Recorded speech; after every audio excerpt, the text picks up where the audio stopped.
very much to Ali and Nitya for putting your hands up to do this presentation to the campus today. It's a very important topic, and we're not really sure how many of you are aware about the National Clinical Trials Governance Framework. So I think we've got the two people on campus who are the best, have the best knowledge in this area, who can actually share with you what it is, what it means for you, and how you'll be supported to fulfil your responsibilities with regards to the National framework. Clinical Trials Governance Framework.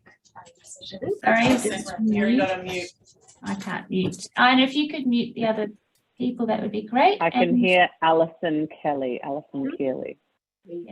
Editor. All right. Brilliant. Okay. Well, thank you so much for having us today, and thank you all for coming. As Ali said, it's really wonderful to see so many of you so interested in a topic that has the words both governance and framework in the same sentence. So it's quite exciting that you're all here today. I'm Nitya Phillipson. I'm the Research Integrity Lead for the MCRI. And Ali Robertson, of course, is the Director of Research Operations at the RCH. I think we know almost all of you on the call, but if you don't, please come and say hi at any stage. It'll be really nice to meet anyone who's interested in this topic of work. But I'd like to first start by changing the slide and acknowledging the traditional owners of the land on which we are meeting on. So I'm here in Flemington, which means I'm on the lands of the Wurundjeri people of the Kulin Nation. And I'd like to pay my respects to elders past and present, and extend that acknowledgement and respect to any Aboriginal and Torres Strait Islander participants we have with us here today. I'd like you to take a moment to reflect on the beautiful lands we're on here today, and the weather's actually cleared up, so they are beautiful lands, but also just take a moment to reflect what it means to be an ally to our colleagues and children in this space. So we're going to cover a bit, but it is a really informal session. If you have questions, either use the chat, put your hand up in the reactions, or just unmute yourself and ask us. You know, it really is an opportunity to hear from you what you want to know more about. But we are going to cover what the National Clinical Trial Governance Framework is. And we've shortened it down to that acronym because we can't keep on saying those words over and over and over again. We're going to talk about why this is being implemented, how we are preparing for it, who needs to know about it, when it will happen, and what do I need to know. So you should get everything you need out of this session. Now, I was going to start with a lengthy introduction into the what, and then realised that the standards, I've actually pulled together a really beautiful video and spent a lot of money doing this. So I'm actually going to play a really short video that actually describes what the framework is, and then I'll put it into context for you. So let's see if this technology works. If I do this, can you see yet the YouTube video? Let me go to it first. Here we go. Not yet. I can hear it. Okay, let me stop share. Let's try that again. Let's screen share Yeah. the video. Right, can you see the YouTube video? I think it's coming. Yes. Okay. Good job. Can you hear it? Yes. Cool.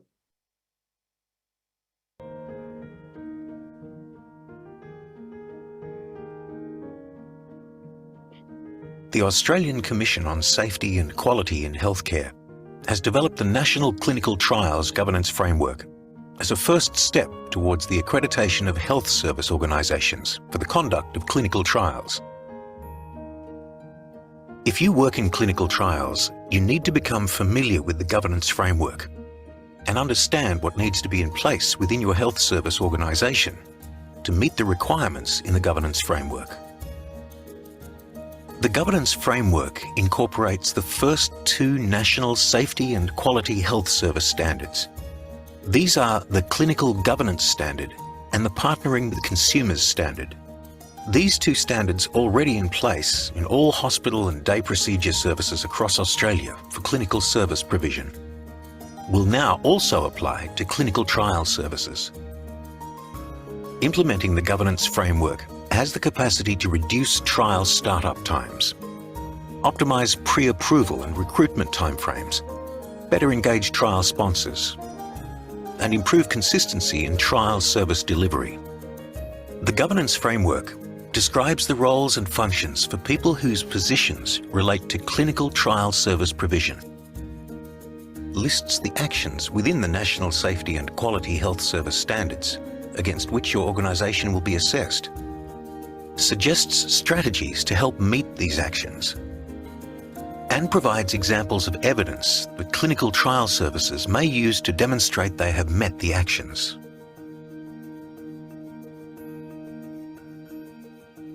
Accreditation is an evaluation process that assesses a health service organisation's compliance with the National Safety and Quality Health Service standards by external assessors. Accreditation assures the community that clinical trial services meet expected patient safety and quality standards.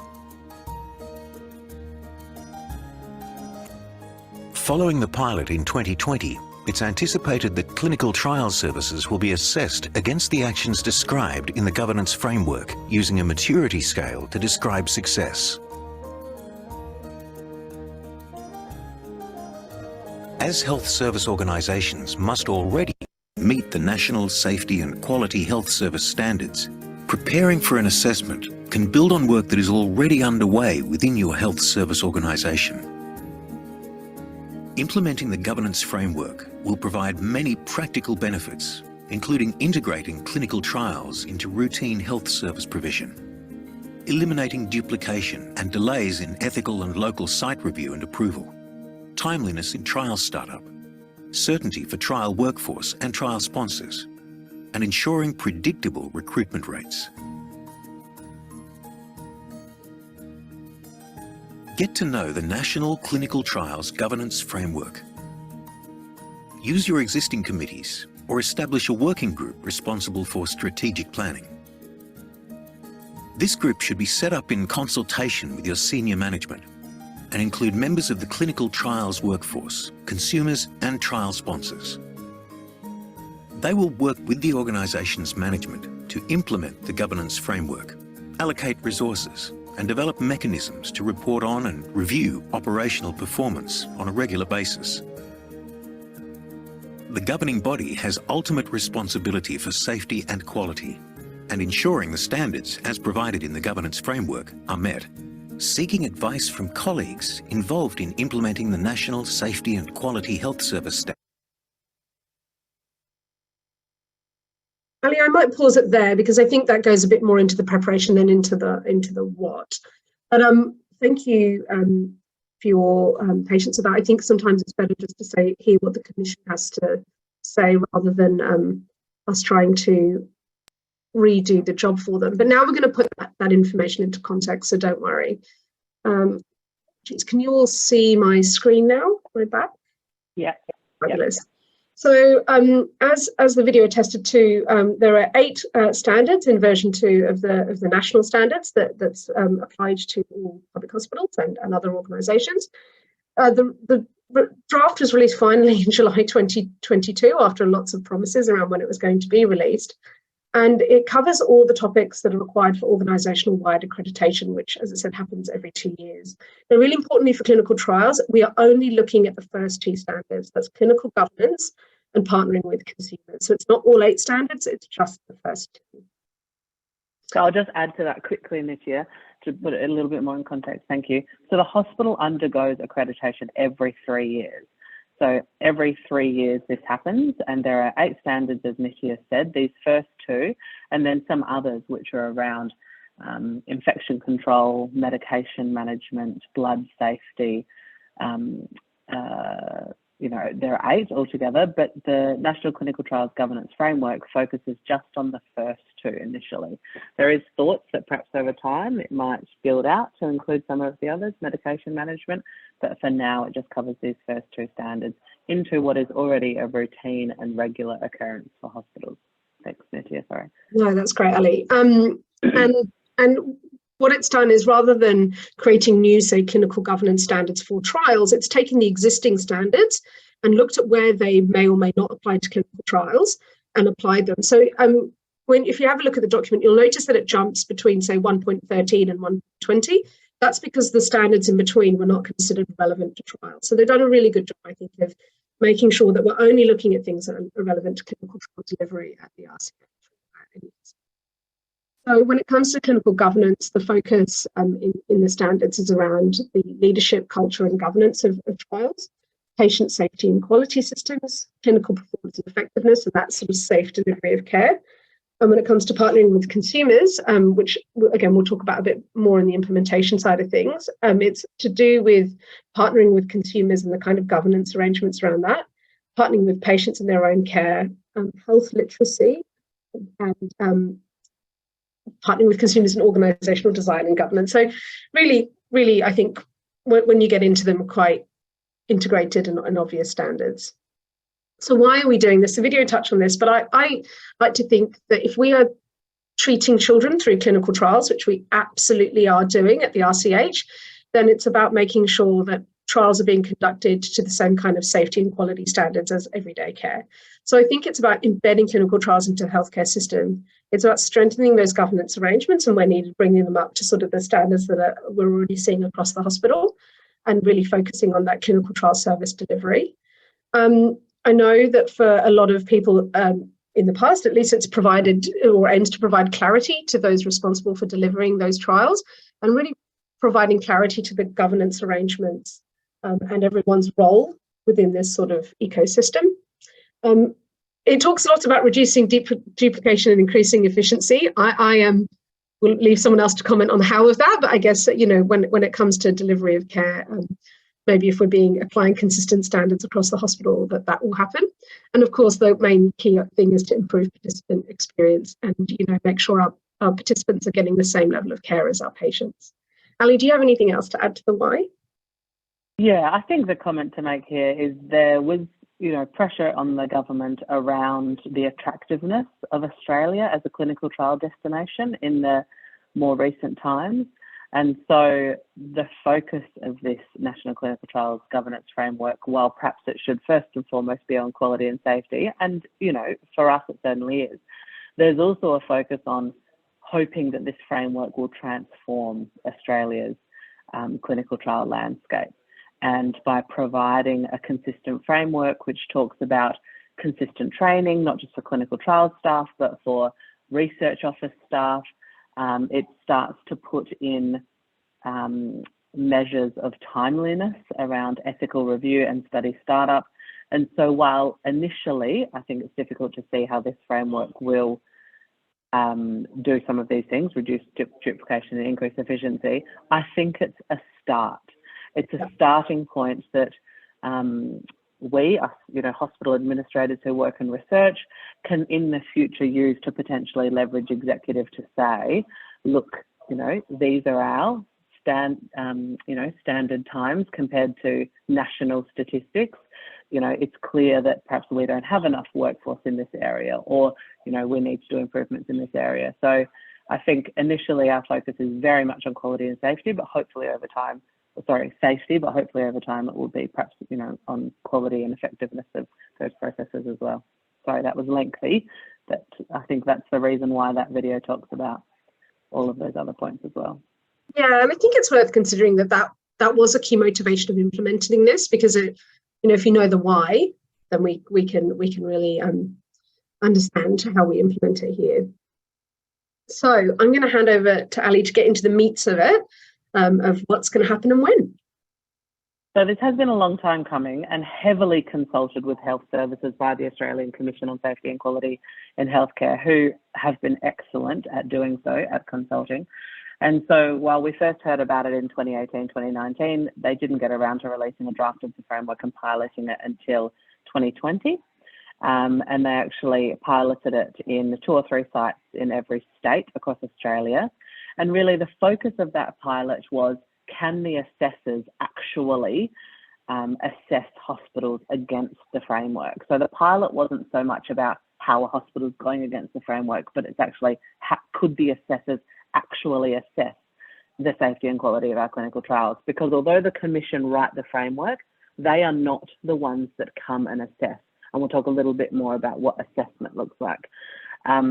And so on that, they then took all of that feedback from the pilot and didn't release the final version of the framework until July 2022. So what that means is from the 1st of January 2023, the National Clinical Trials Governance Framework is in. So for us, Lucky Ducks, undergoing accreditation in February, will be one of the first cabs off the rank to have the framework assessed when our assessors come in February. So at the moment, as I said, we undertake the 3-year accreditation cycle. And so the assessors will look at how mature are we in our clinical trial governance, and they'll give us a rating. So we can't pass or fail accreditation, which hospitals do on the basis of the other standards. If you don't meet one of the standards, you can no longer function as a health service. But for us, we'll just get told how we're going, and then we'll have 3 years to implement any suggestions that the group come up with. So, you know, it's exciting to be involved from the beginning, and hopefully we'll get some really great feedback from the assessors. Thanks, Nitya. So what we've done is, on the draft version of the framework 2 years ago now, we undertook a gap analysis and worked up an action plan on what were the areas that we felt as a group, RCH and MCRI together, because really the research we run, you know, we run together. RCH employs its research staff through MCRI. Obviously, the Melbourne Children's Trials Centre, which supports clinical trials, is foundation funded but employed through the MCRI. So together we reviewed the framework, conducted a gap analysis and formed an action plan. So because we only have quite a short time frame, what we're focusing on is what evidence can we provide now that we meet the framework? Because actually, you know, we already meet most of the requirements of the framework. It's just now about explaining to the assessors how we do that. So what we're focusing on is getting all of that evidence together and then looking at writing implementation plans for the areas that we feel we could make improvements on. That work is not actually going to happen before February, but we want to tell the assessors what we will be working on over the 3 years. And, you know, after accreditation, we can be more aspirational about what we want to achieve. So the main parts of the action plan that we're focusing on is we're actually writing a clinical research governance framework which shows the roles and responsibilities across the 2 organisations for clinical research governance. That is currently being drafted and is out for consultation, but it's something that you will all see and have an opportunity to provide feedback on in the future. What we also need to do within RCH is actually identify the research workforce. Like I said, so many of our staff are employed by MCRI, but then when they act clinically in the hospital space on hospital patients, have an RCH honorary appointment, we can actually identify who those research workforce are. So we've undertaken a big piece of work with our research leads to identify who are the research workforce. And then from then, we'll look to some of the other parts of the framework, which are then, how do we provide appropriate education to those people? You know, for example, for now, all that we require is GCP for principal investigators. Is there more that we should be providing? And again, this is something that we'll want your feedback on. Obviously, we have optional training in lots of different areas, but we're putting together a competency framework based on roles and different training. What should be mandatory? What should be optional? And then how do we actually ensure staff are getting that feedback loop as part of their professional development and appraisal? You know, what are they doing well on? What might they need more training and support on? So we need to build all of that into the framework. And then the other standard, partnering with consumers, is being quite heavily managed in RCH by our Director of Consumer Engagement, Roberto Venturini, but Ken Knight and Nitya are also leading some excellent work in MCRI. And very recently, Ken has had a proposal approved by the MCRI executive to actually have a consumer engagement advisory committee made up of consumers that will actually help advise us on consumer engagement with research. So that's really exciting, and you know, a lot of that work will happen after accreditation. Thanks, Nitya. So I think you're going to talk to these, aren't you, Nitya? We just wanted to give you a couple of examples of what some of the criteria are and some suggested evidence that the Commission provides.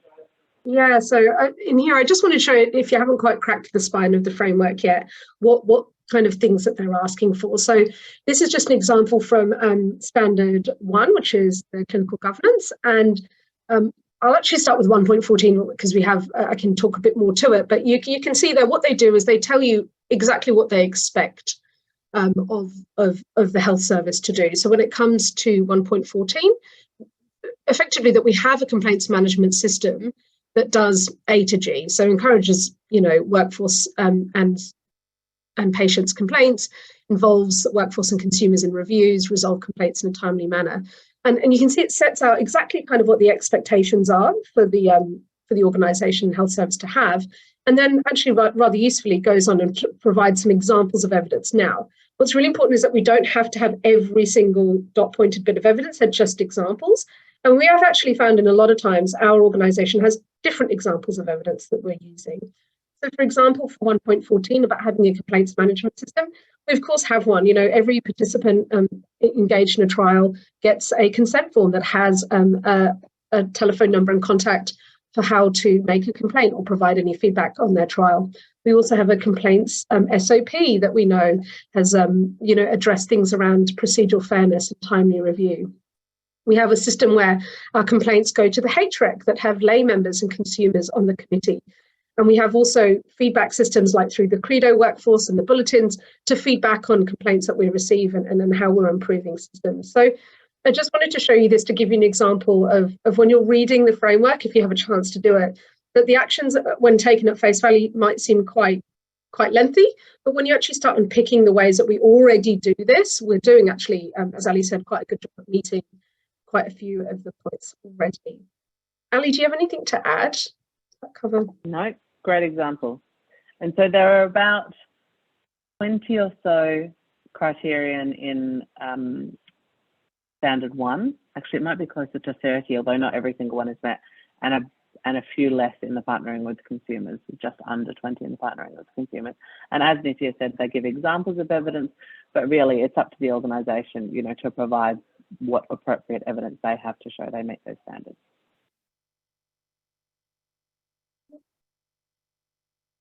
So who's involved in the framework? Well, it's really everyone. It's everyone from the board down, you know, to the people on the ward. And when we talk about clinical trials, it's also potentially some people who are employed by MCRI, but, you know, may have honorary appointments with RCH. So, you know, RCH and MCRI board and executive, my team in research operations, the Clinical Trials Centre and the MCRI research office, clinical trials workforce, research leads, you know, it's everybody who is involved with clinical trials. And so what will happen? So as I said, we're getting all of this evidence together and we put that in a system called Confluence, which is actually a web-based system that Di Tucker, the Director of Quality, manages. And I'll show you later. I think I'll show you later how to log on to that because it's actually very interesting. So we put all of the evidence in there against all of the standards. And then 2 weeks before accreditation, that is sent, you know, a link is sent to the assessors and they have, you know, 2 weeks to read it all and, you know, sort of formulate where they think there might be gaps or where they want more information. And then in the week, the 20th to the 24th of February, 4 or 5 assessors attend RCH for 5 days. And about 20% of that time, we're putting them in a room and, you know, giving them presentations and, you know, telling them about things. It used to be more like 80% of the time. And then I think they cottoned on that we were, you know, walking in our best people.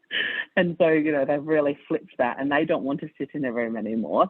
About 80% of the time, they're actually going out onto the floor, onto the wards and asking questions of the staff to make sure that, you know, actually the staff know answers to questions. And, you know, not difficult questions, simple sorts of things, you know. So where do you access policies and procedures if you need to, you know, and so saying I access them through the intranet, you know, those sorts of questions, you know, are you doing any quality improvement work in your ward? You know, each of the wards at the moment have a quality improvement board and they've decided, you know, on different pieces, what different pieces of work they're doing and they're, you know, having that up there presented and that's something that they'll be able to walk the assessors through when they come. So 80% of the time you'll see these assessors walking around.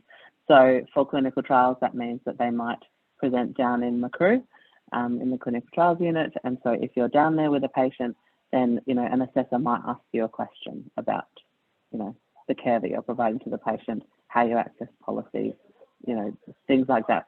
You can answer those questions, you know, openly and honestly, you know, and it's not something that you should be scared about. what's next, Nitya? I feel like I'm jumping ahead. So, you know, in terms of what you guys need to do, have a read of the framework. It's about 50 pages, so it's not light reading, but you know, it is very interesting, and you'll see that a lot of it you already do as an individual and we already do as an organisation. And, you know, other than that, just keep doing a great job. So there's not a lot to do now. We've put a link at the end of this presentation, and I think Kate will circulate it to you all, but have a read of the framework, you know, between now and February. And next steps, I think. So as I said, Nitya and I are preparing a clinical research governance framework. It's out for consultation at the moment, but then, you know, once the first iteration goes up with very much like feedback from the clinical trial workforce, whether it's useful, you know, what's missing. So, you know, please, we'll ask you to provide feedback on that. As I said, we're reviewing the clinical trial workforce training. And then at the end of January, once we've got all of our evidence into Confluence, Nitya and I will send an email to Kate to circulate to you all so that you can actually log in and have a look, you know, at the sort of things that we provide to the assessors to show that we meet the requirements of the framework. I'll show you now quickly how we use Confluence, and then you will be able to do so closer to the time. Nitya, was there anything else at the end of that while I get up Confluence? No, I think I'm just checking the chat. So Jennifer Dawson's asked, will all sites use the same site to record evidence? So the answer to that is, good question. Yeah, great question. And I'll go back to the video a little bit to say, you know, what are the things that we've been doing to get ready. So we, as RCH and MCRI, have created a governance group for this. And so that has people like Nitya and I, Kate Scarf, Di Tucker from Quality, Andrew Davidson, Matt Sabin, who is now Tom Connell, is, you know, the exec sponsor for research. So, you know, we've been reporting up to him. What we've also done is, as a Victorian group, we've grouped together to share resources and ideas. And so Kate Scarf and her colleague Sarah Rastian have been working to support that group on what do, you know, all of the hospitals feel like they need to meet accreditation. So RCH uses Confluence to put all of its data in. Other hospitals don't necessarily use that same system, and other hospitals may not have the same assessors that we have as well. So there are two main groups of assessors. We use one of those two. Don't ask me off the top of my head what they're called, but Di Tucker does have a very good relationship with them and, you know, speaks to them often about things. So good question. Yeah, we RCH use Confluence. I'm not sure what other hospital sites use. Are there any other questions, Nitya? None yet, but if you do have any questions, please just either put your hand up, unmute yourself, or pop them in the chat whilst Ali loads up Confluence. Yeah, sorry, I just need one sec. My VPN's dropped out. Yeah, so I guess the take-home message is that the framework has been released. It is coming, and that the RCH is the first hospital to get accredited against it. But remember, it is not a pass-fail accreditation. It's about demonstrating what we currently do, and actually taking this as an opportunity to get feedback on from the assessors on what we can do better. So Ali and I very much view it as an opportunity to actually get that feedback through that maturity scale. And that's, I think, a really good thing, and that we will be in touch in the new year to allow you to look at Confluence, and Ali will show you that, and to look at the kinds of evidence we're providing. But it's not an onerous bit of work, and as Ali mentioned, you know, the questions are very much based on what you're already doing as part of delivery of care, and this is a new standard for clinical trials, and the assessors are really cognizant of that. Ali, how are you going? I'm almost there. Does anyone have any questions Yeah, they want to ask us? Feel free to put up your hand, put them in the chat.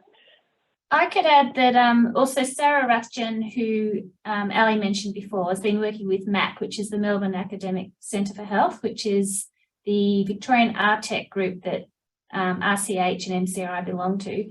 So she's been involved in working groups that have been putting together this little booklet, which will help individuals understand what the responsibilities are for both the clinical governance standard and the partnering with consumers. So it will be tailored to different groups. So whether you're the research office or whether you're a research coordinator, you'll understand what you need to know about. And it also helps prompt you think about where would I find that evidence? Where would that data be?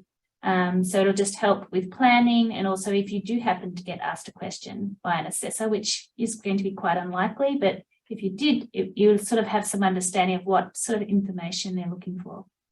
So they'll be the sorts available. of questions that, yeah, great. Sorry, Kate.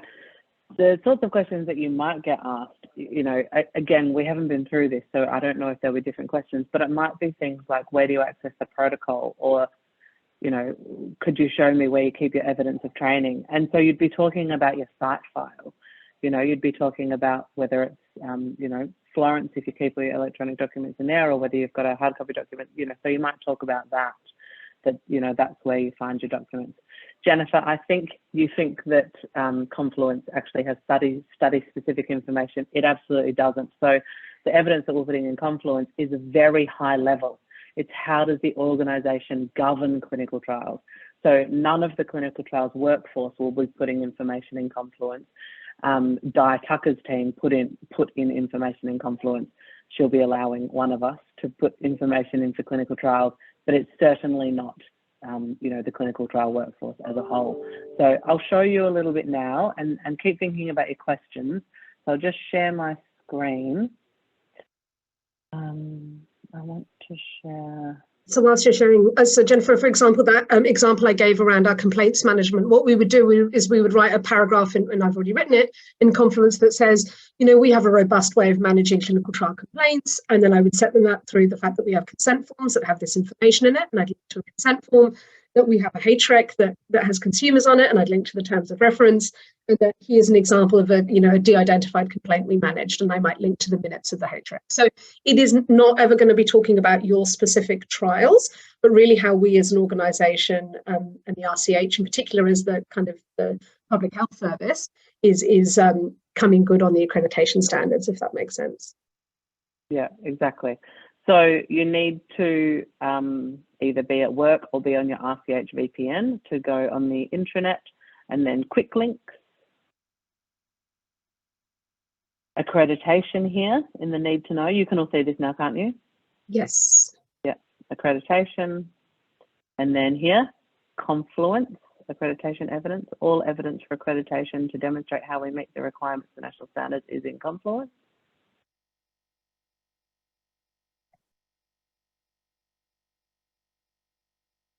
And then here are the standards. So like we said, I just need to move all your faces out the way. There are 8 standards.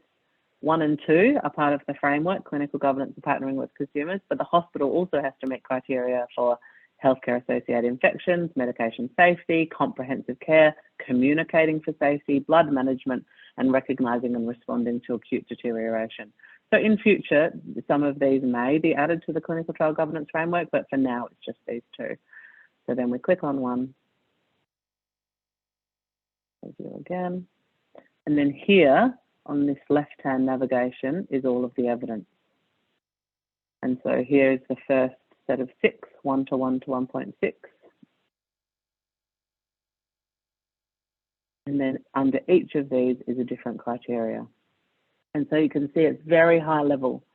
So this is for the main clinical governance standard. We haven't yet added our clinical trial governance information. We'll just be slotting it in here where it's relevant.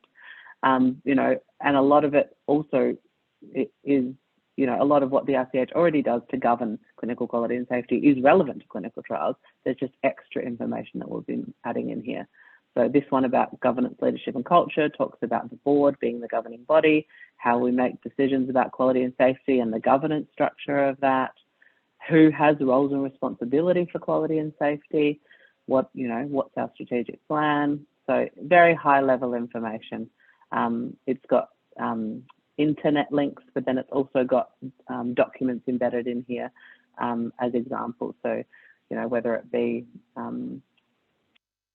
minutes from meetings that may have been had where these sorts of things are discovered, these sorts of things are discussed, or it might be reports that we provide. For example, I provide a report quarterly to the executive and board around clinical trial activity and timeliness of ethics and governance. So we might embed some of those in here. So you can click through and read this. This is available to any RCH employee, paid or honorary. you do have to have at least an honorary appointment to see this. So yes, we'll send you a link closer to the end of January when we've put all the evidence in. And if you're interested, then you can have a look at that. Sharing now. Do we have any other questions, Nitia? I can't see everyone. No, if you stop share, we can pop everyone on the screen and see if that's. Has our working group got a commercial sponsor representative involved and or a CRO? Kylie, great question. We haven't had, because of the release of the framework and the short time frame between actually having to have the evidence ready, we haven't gotten a commercial sponsor involved. That is certainly was part of our plans when we thought we were being accredited in December 2023. We had a whole year to do it. So I think that that will be that aspirational part about how can we better bring in consumers, sponsors, to make sure that we're doing this we're already doing it in a meaningful way, but to take it to that next level. But Kylie, I suppose what we do have is MCRI as the sponsor. So remember, it's a hospital that's undergoing accreditation, and given that the MCRI sponsors our investigator-initiated trials, we've got MCRI involved as a sponsor. Also, the MAC working group that we're participating in for the state of Victoria, we have had a commercial sponsor representative in the past. Carrie Bloomfield has been involved in some discussions. So we have had some, but we could potentially have more in the future, and we could definitely have more consumer engagement. We have not had significant appropriate consumer engagement to date. Yeah there was one person, one consumer representative on the Partnering with Consumers web. On the MAC. Yeah. No, it's certainly an area that not enough, but it's good. Yeah. Any other questions? Great. I hope you all feel ready and excited. It'll be a fun week. It'll just go by like any other week. Yeah. Nothing to be too nervous about. We'll, as we said, have a read of the framework. We'll provide a link to the evidence in January. And, if you see an assessor on the day that week, they'll just be asking you questions about how you provide clinical care for patients on clinical trials, and just answer them openly and honestly.